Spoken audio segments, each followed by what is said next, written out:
नमस्कार दोस्तों, बहुत बहुत स्वागत है आप सभी का हमारी 2 मिनट स्टोरी में। दोस्तों, आज मैं आध्यात्मिक कहानी आप सबके लिए लेके आई हूँ।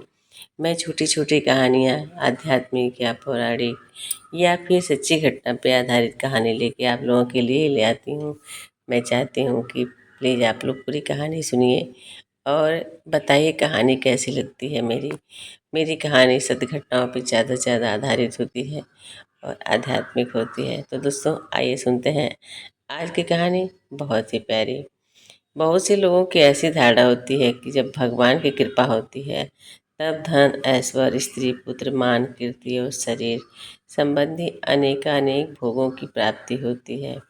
जिन लोगों के पास भोगों का बाहुल्य है, बस केवल उन्हीं पर भगवान की कृपा है या भगवत कृपा उन पर है कि इनकी विपत्ति को भगवान टाल देते हैं। भगवत कृपा का इस प्रकार क्षुद्र अर्थ करने वाले लोग बड़े ही दया के पात्र होते हैं। वो लोग क्यों नहीं समझते, ऐसे लोग क्यों नहीं समझते भगवत कृपा का अर्थात अनुभव नहीं है। वो लोग ऐसा क्यों समझते हैं, वो लोग ये क्यों नहीं समझते हैं कि भगवत कृपा का यह सही अनुभव नहीं है। वास्तव में संपत्ति या विपत्ति से भगवान की कृपा का पता ही नहीं लग सकता। भगवत कृपा नित्य है, अपार है और संसार में समस्त प्राणियों पर उनकी कृपा होती है। उस कृपा सुधा की अनवरत वर्षा होती रहती है।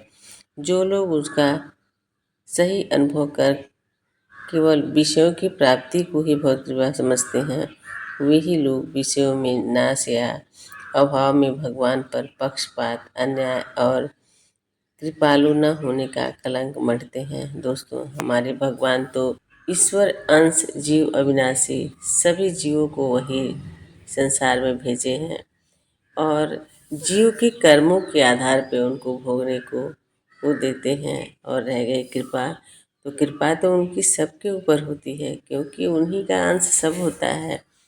तो फिर भगवान कैसे ऐसा कर सकते हैं। एक बार किसी ने कहा कि तुम्हारे भगवान बड़े दयालु हैं, तो देखते हैं कि सबको भोजन कैसे देते हैं। तो भगवान की परीक्षा लेने के लिए उसने एक भौरे को एक डिबिया में बंद कर दिया और कहा, देखते हैं इसको भगवान भोजन कैसे देते हैं। सब लोग कहते हैं कि भगवान भोजन देते हैं। और अगले दिन जब वो उठा, डिबिया खोला, तो उसमें देखा कि 2 सुंदर सुंदर फूल रखे हुए हैं। भगवान से माफ़ी मांगा और साष्टांग प्रणाम किया भगवान को कि प्रभु, आपसे बड़ा कोई नहीं है। और आज भी चाहे विज्ञान कितना भी आगे हो जाए, लेकिन प्रकृति के रहस्य को समझना इतना आसान नहीं है। तो दोस्तों, आज की कहानी बस यहीं तक। फिर मिलती हूँ नई कहानी में, लेकिन करबद्ध निवेदन है कि आप लोग प्लीज़ पूरी कहानी सुना कीजिए और मेरे चैनल को सब्सक्राइब कीजिए, मुझे सपोर्ट कीजिए और ज़्यादा से ज़्यादा मेरे कहानियों को शेयर कीजिए। Thank you.